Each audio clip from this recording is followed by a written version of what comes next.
Hello guys, kumusta? Ako si Red Quaresma at welcome back sa aking channel. At kung bago pa lang kayo sa aking channel, huwag niyong kalimutan na mag-subscribe at sipahin na rin yung tiny bell button doon sa baba para updated kayo kung meron akong mga bagong video na i-upload dito sa aking channel. Para sa video ito, magtotoy unboxing na naman tayo guys. So huwag niyo napansinin guys yung aking pimple. Sobrang namabaga ang sakit sa ilong pa man din.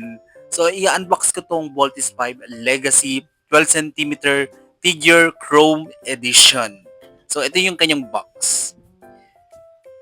So, saan ko to nabili? Sa SM ko to nabili guys for only 199 pesos. So, ayun siya guys. So, may sticker. Kwan pa siya, glossy sticker.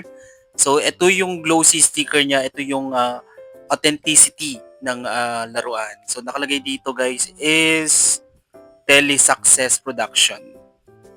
Tapos, meron din siyang mga numbers, serial numbers. So, yun siya. Mura lang yan. 199 pesos. Tapos, kung siya guys, collect all 9. Collect all 9. So, ayun yung mga kanya guys, variant na pwede mong makuha sa box. So, hindi mo malalaman kung anong kung ano yung makukuha mo. Para siyang blind box. Tapos, i-unbox mo lang para malaman mo kung ano yung makukuha mo na ganito. So, tara, i-unbox natin. And gusto kong makuha dito guys, ito. Ayun oh. Itong transparent UV plush. Wala na-excite ako guys. Sana makuha ko siya. And then pag hindi natin nakuha, tabili pa tayo ulit para gawan natin ulit ng content. Alright, tara, yun box na natin.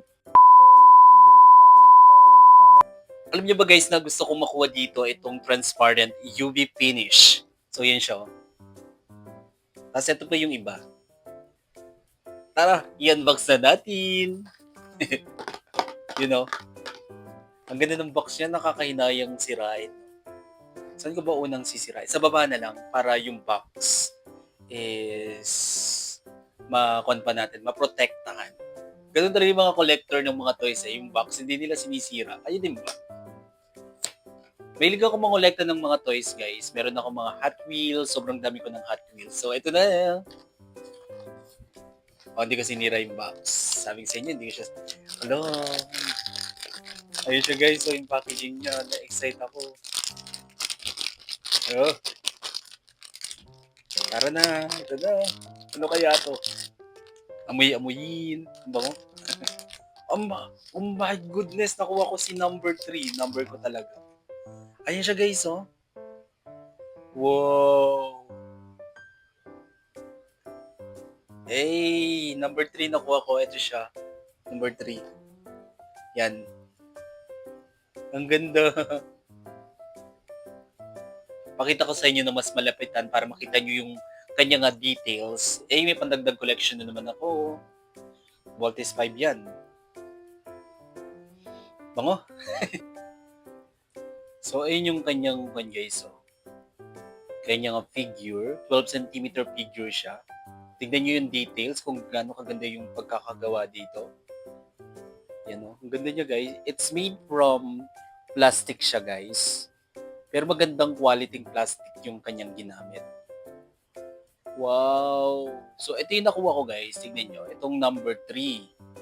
So, kailangan natin makolect tong 9 na to. And then, syempre, ito yung pinaka-special yan. Itong transparent UV finish.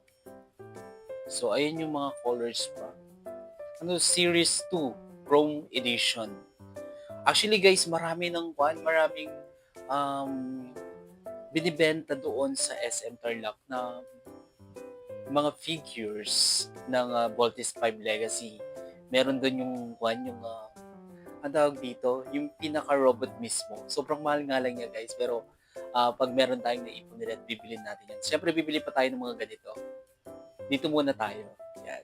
Yung box hindi ko siya sinira kasi kasama ko siyang i-display. Kayo din ba guys? May hilig din ba kayong mangolekta ng mga toys? Tapos, yung mga box hindi niya sinisira. Ako ganun na ganun talaga. Hindi ko talaga siya sinisira. Nangihinayang kasi ako guys. So, yun o. Ganda. Voltis 5 yarn. Alright. You know, ang ganda niya, no? Thank you guys for watching. Sana nagustuhan nyo to. At kung gusto nyo pa ng klaseng ganitong content, comment down below. At yeah, gawa tayo ulit. Bye!